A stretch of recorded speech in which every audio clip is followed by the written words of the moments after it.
I was just boxing this one up and completely forgot to do a little video, so I shall do one now. This box had to be made extra tall to fit this one in, because this one is it's a 6-inch round, but I didn't measure it actually, but I've done it double the height of what I'd usually do my 6-inch. Well, not quite double, but thereabouts, because I wanted to get the sort of tall, elegant effect, and with the dried flower toppers that I chose, it needed to be, a bigger cake, and I just think this overall look is absolutely gorgeous. It's very chic, it's very modern. The brief was, it's for a friend actually, it's her little girl's christening today, that's Indy Noah, and the brief was just white and gold, so she let me run free with this one, so I've gone for this very elegant, plain, I wouldn't say plain, but simple, understated design. So I've covered it in a white buttercream, and then done this sort of fault line effect around the cake. So that's achieved by sort of covering your cake as usual, and then going round just the bottom, or wherever you want the little fault line to be, in buttercream, and scraping around again to get it nice and smooth. And it looks like you've got this cake within this cake layer, if that makes sense. So the little detail, I didn't want to go overboard, but I did want a little bit of detail, so I've used some royal icing just to create this texture just here and here, and used a palette knife, sort of patted it on to give it a textured effect, and used some gold leaf just to highlight those bits there. The top, I love this rustic top look. I just think it adds to the sort of, because it was such a plain cake, I think the sharp edges may have made it look a little bit too chic for what I wanted. So yeah, I'm absolutely in love with it. I love these dried flowers that are sort of on trend at the minute. They come in all different colours, shapes, varieties.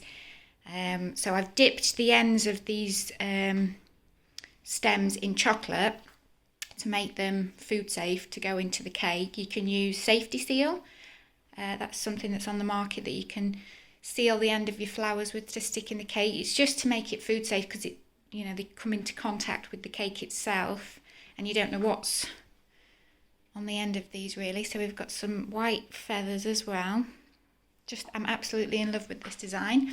A gold cake topper, a little acrylic cake topper I've stuck in there. And also I've done some matching cookies for this one. She didn't ask for them, but it's something I've wanted to do, or wanted to start doing for a long time, are these little simple sugar cookies. I've done loads of cupcakes to go with cakes, but again, I think the modern trend is sugar cookies, and you can just decorate them. The possibilities are endless. You can match them to any cake.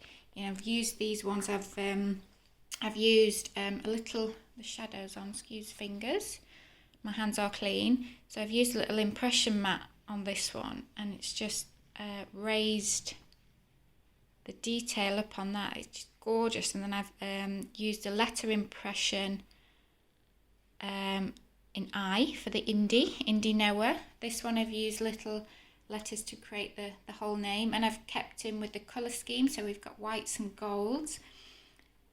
Just gorgeous. These ones are pretty special. I've got so many cutters in my collection that are just sat doing nothing, that I wanted to, another reason I wanted to sort of do cookies, because just look how gorgeous and simple they are, with the little sort of feather fern detail on. These ones underneath, I've used a impression match, create a bit of texture on them, and then a little fondant butterfly and painted that gold. As I say, the possibilities for these cookies are absolutely endless, and you can match them to any cake design. Or you could just order a box of cookies on their own, you know, and again, you can personalise them in so many ways. So there we are, that's today's christening cake and matching cookies. But this cake is just super happy with it. It's just so elegant, isn't it? So this is a buttercream cake. Again, so if you watch my videos before, I think I've said this numerous times, I'm not a buttercream cake girl. My speciality is definitely in fondant, but the more I'm doing it, the better I'm becoming. So if you're having trouble, just keep doing it, keep doing it, keep doing it. You know, you will find, you know, that the practice does make perfect. I wouldn't say this was perfect, but you know, I'm a lot happier with the end result than I would be, you know, a few months ago.